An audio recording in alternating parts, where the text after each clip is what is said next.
we have for today coming in? All right, our guest for today is no other person than Elizabeth Oladipo. And she is an entrepreneur. This is quite a lot, right? So she's an entrepreneur. She's also a CEO of 7 Foods. She possesses a first-class degree in business administration and management, and has trained over 500 women-owned businesses and youth on entrepreneurship. She's also a member of the Youth Advisory Committee to the Kingdom of the Netherlands, and also a prestigious Gender Mainstreaming Awards for Economic Empowerment in West Africa. Oh my God, I could go on and on and on and on.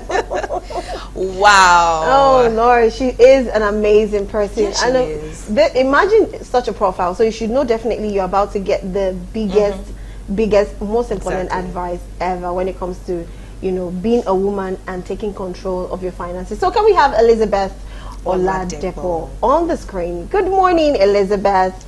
Good morning, Elizabeth. Good morning. It's good to have you on the program today.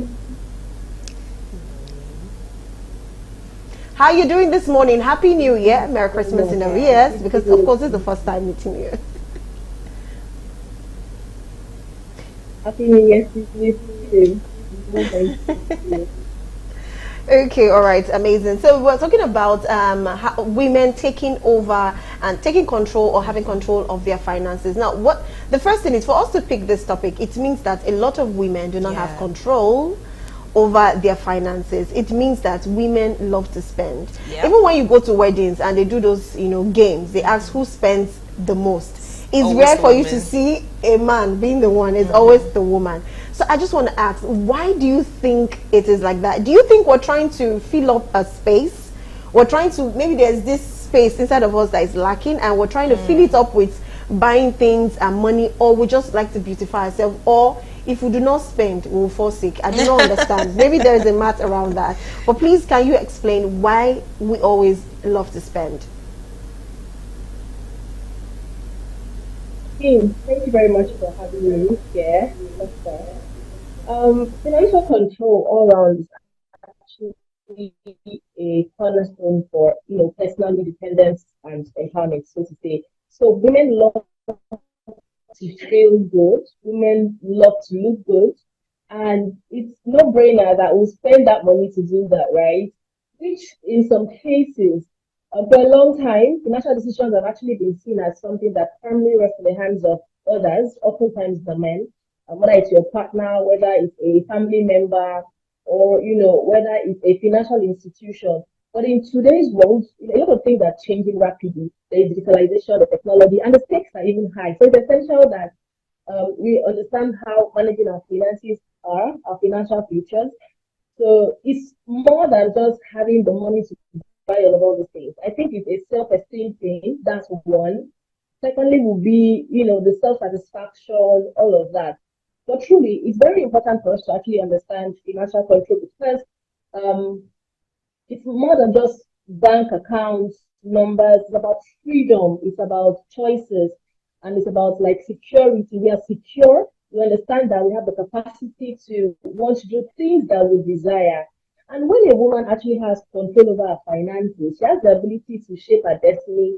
She has the ability to like pursue her dreams, look good, you know, support her family, and also weather the life storms with resilience. It's a whole lot in that part of women going through getting things done, buying this for themselves, having to spend here and there. I mean, there's a whole lot to that.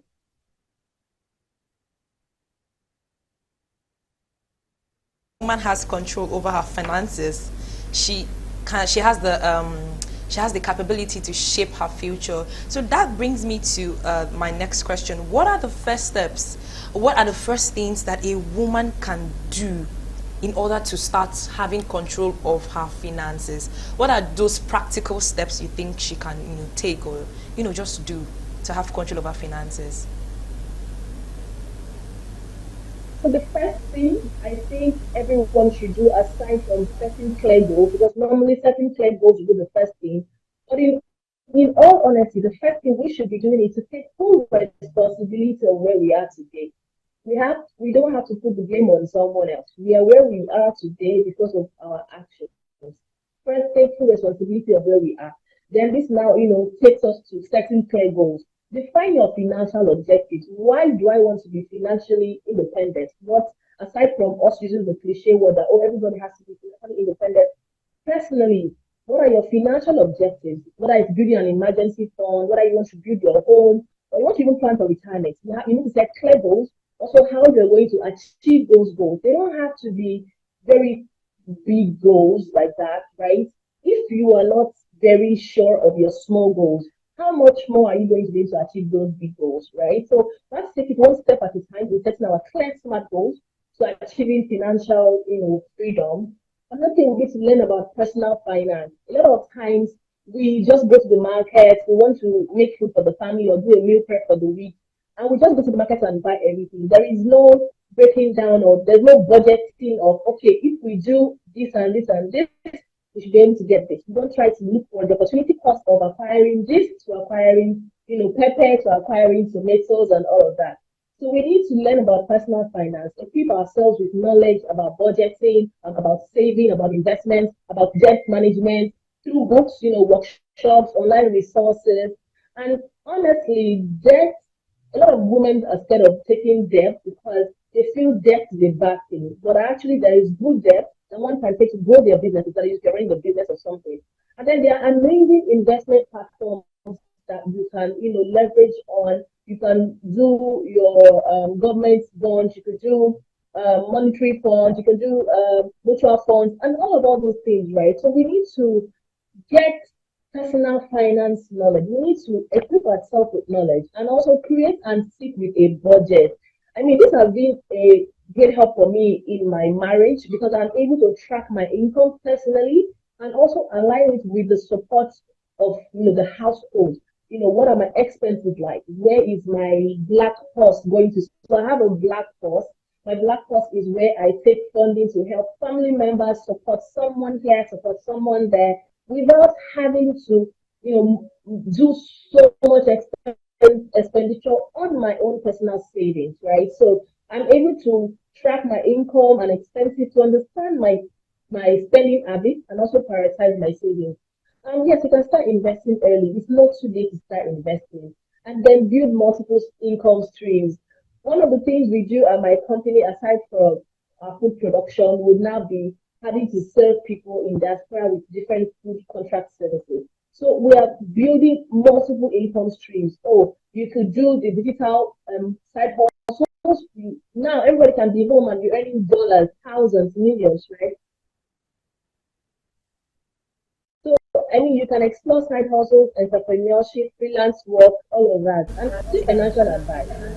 Don't spend all your time looking through TikTok without looking to get knowledge on how you can improve yourself financially. I think these are steps that we Thank you can very take as much women. for responding to that. Okay, I have one question, and this happens to a lot of people. Yeah. And some persons would always say, "Yeah, we ladies we like the flashy things and the good Yeah. things of life."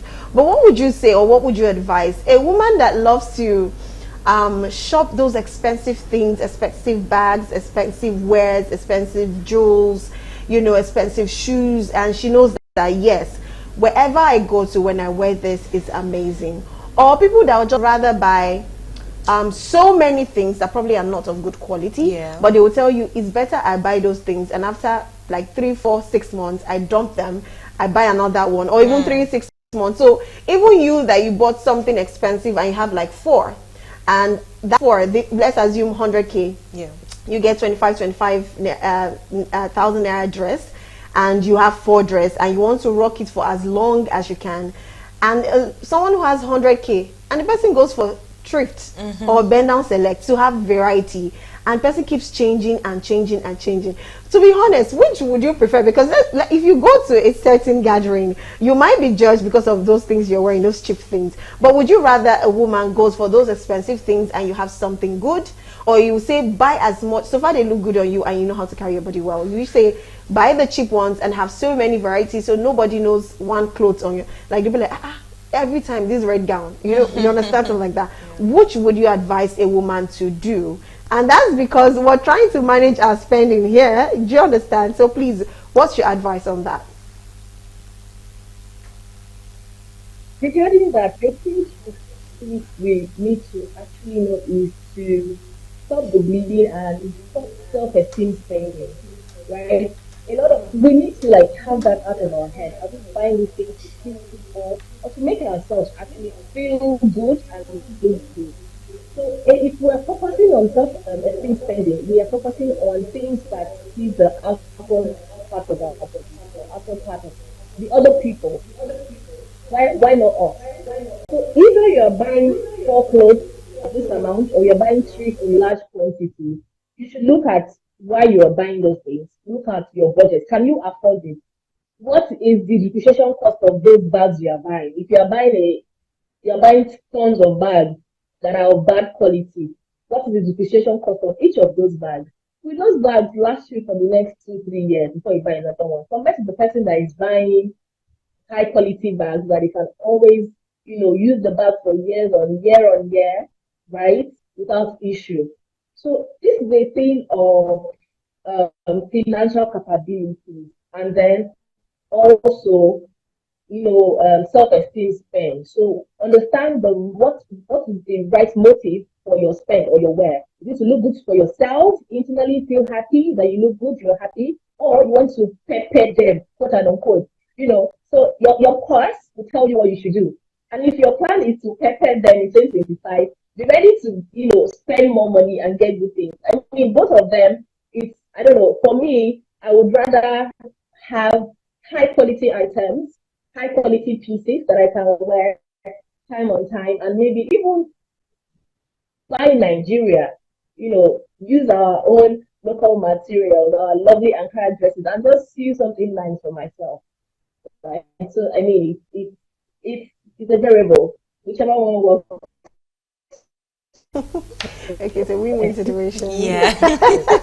Okay, I actually love that. Well, we still have more questions for you, Elizabeth, but we'll just want to take a break there. So this is the time where you can take some water and cool up because we have more questions for you, obviously. But we just want to take a break here. So right now we'll be taking a break, and right after that break we'll be taking how to avoid financial scam.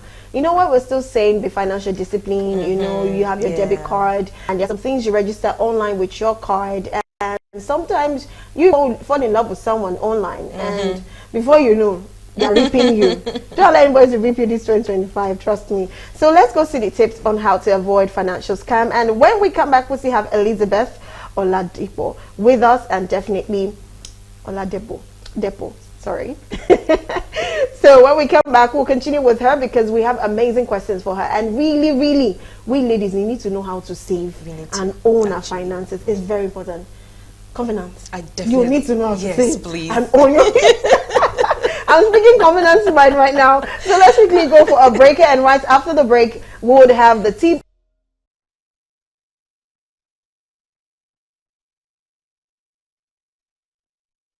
All right, welcome back. You're still watching Women's Corner, and of course with your girl, my girl, Covenant. And yes, we still have Elizabeth Oladipo joining us via Zoom, talking about women taking and having control over their finances. Yes, we're still talking about that. Welcome back, Elizabeth. Welcome back. Okay, Covenant, you have a question. Yes, so I have this question that has been in my head.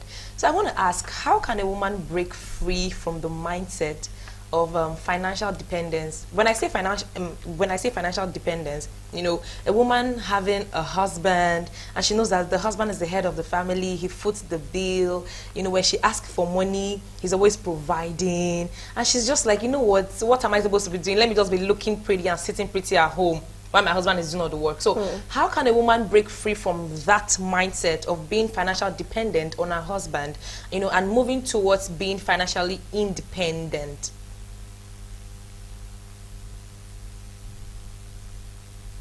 Okay,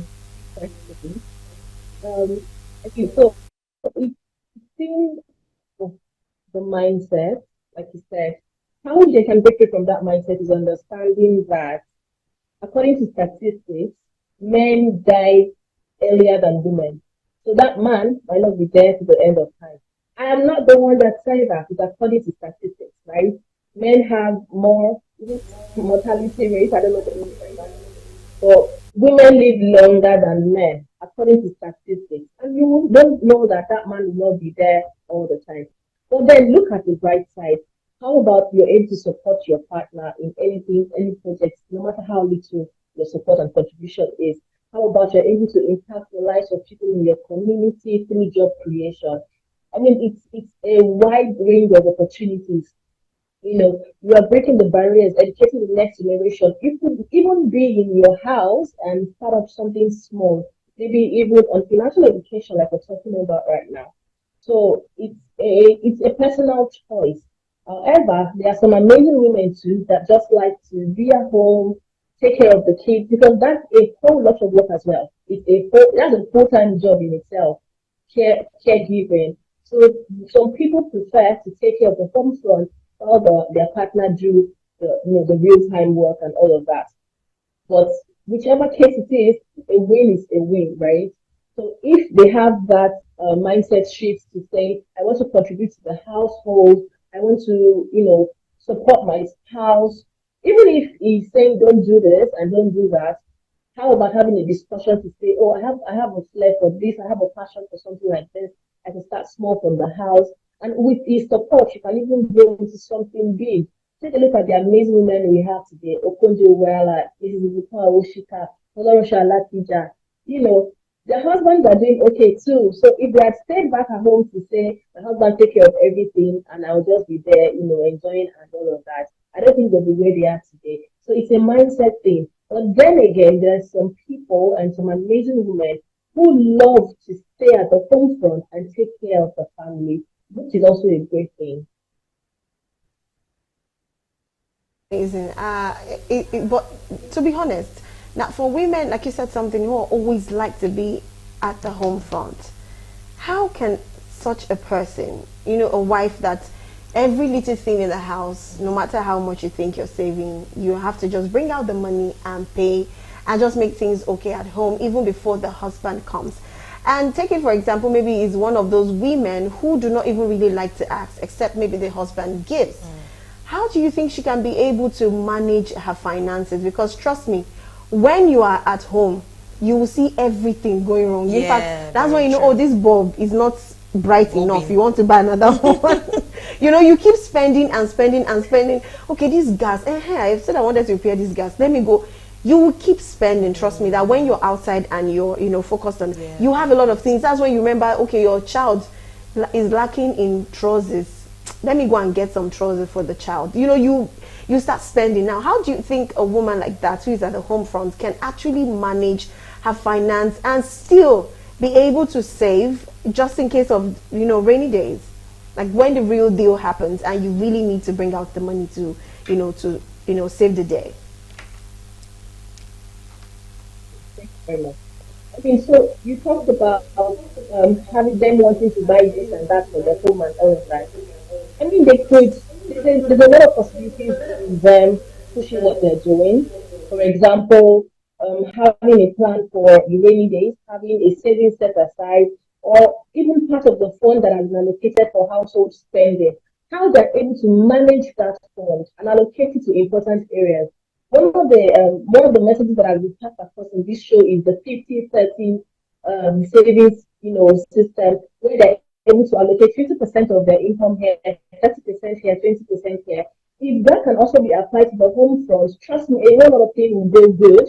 There will be like a particular time that they are lacking in certain things because there's a priority. So first off, I think even having a journal is a great thing. Journaling is good. If you have a budget list, these are the things you need to fit. Hide your credit card. So for me, if I'm going out, trust me, I see those amazing no sticky cookware, all those very nice blenders that I would really want to buy. Then I ask myself, is this in my budget for this month? Right? I'm also a full-time housewife, but I work. I mean, I own a business and I'm both. So I'm like, am I having the money to do all of this right now? I don't have the capacity at the moment. Can this be moved forward to the next month? These are things we discuss. These are plans that will be made, no impulsive spending. It should be at the back of our mind that no, this 2025 or as a woman, we are not doing impulsive spending. We're not buying based on we love this thing right now, we have to get it right now. We're buying based on this is what I've been budgeted for the month, this is our plans for the month. We can then move the need or the wants into the next budget. If you think about how people start saving finances, you will see that a whole lot of people even tend to dip into their savings faster than when they're supposed to draw out that savings, just because they want to satisfy their wants and not their needs. So I mean, having that savings plan that you guys already discussed, the 50, 30, 20 rule, where they're able to allocate 50% of their savings for the needs, 30% for wants, like your entertainment, your shopping, that very nice blender or juicer, and then 20% for your savings, no matter how little that is, no matter how little that amount is.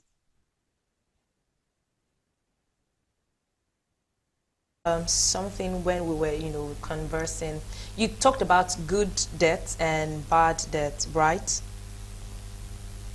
Yeah. Yeah, so I want you to, rephrase. I want you to, talk about it, more. So I feel like for me, debts are debts. If you are owing, you are owing. So I cannot really see a debt being, a good one.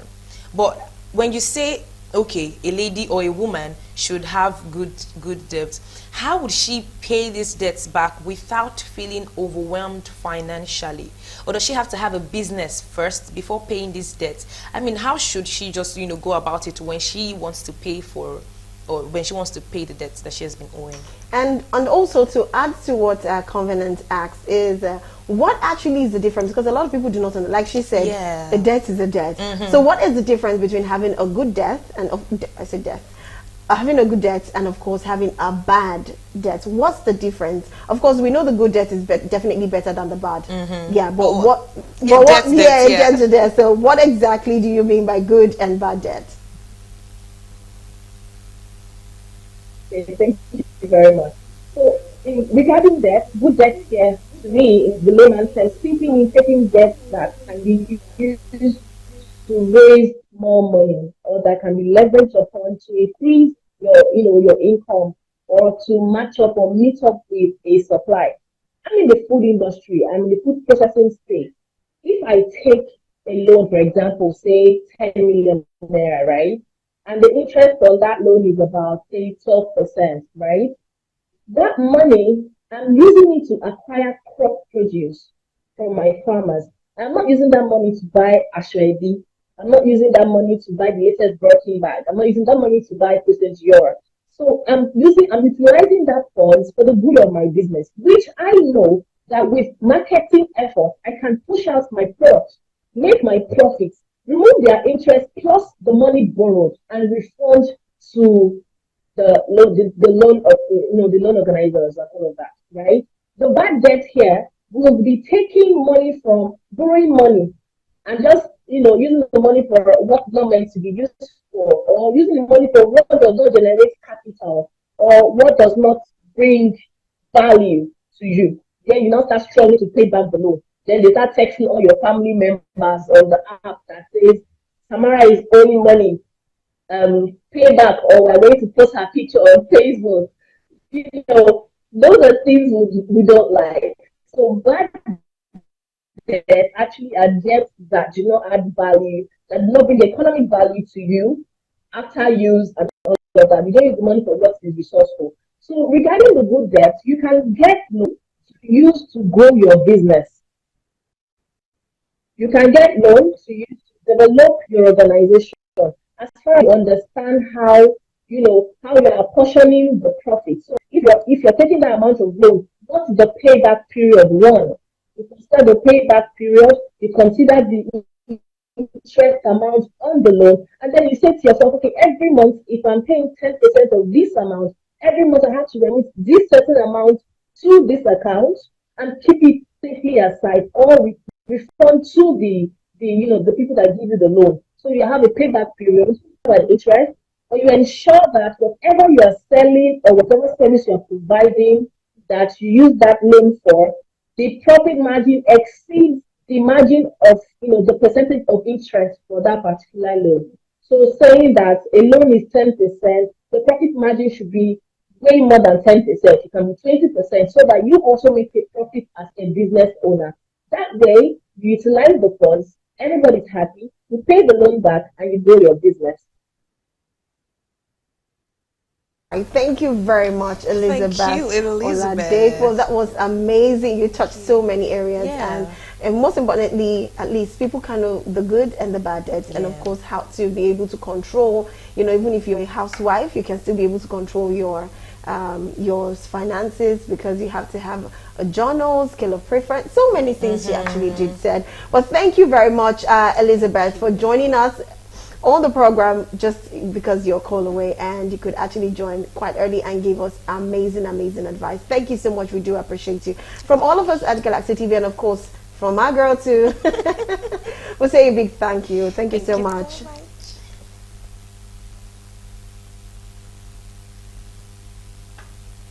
Okay, that's it. She's all smiles. All right, I hope you enjoyed the program too. But that is it. That's it from Elizabeth. Her smile is so beautiful. Yeah. I hope you heard that part, Elizabeth. Okay, we've come to the end of the program. Covenant, please sign out. Let's go. Oh my God. I would sign off with 1 or 2 cents that I got from Elizabeth Oladipo. And as she said, I'm going to say again that when a woman has control over her finances, she has the capability, she has the capacity to take care of her destiny, or she knows how she can take care of her destiny. She's in charge of her destiny, basically. And like I always say, keep living, keep learning, and keep loving till we come your way again. We'll be on the buzz very, very shortly. That's at 12:05. Yeah, from 12:05. Just catch us on the buzz. My name is Covenant, aka the Lagos Girl, and see you soon. All right, see you soon. Please catch Covenant on the bus. But come and watch me on the bus. Come watch me. I'm just kidding. Anyways, we've come to the end of the program.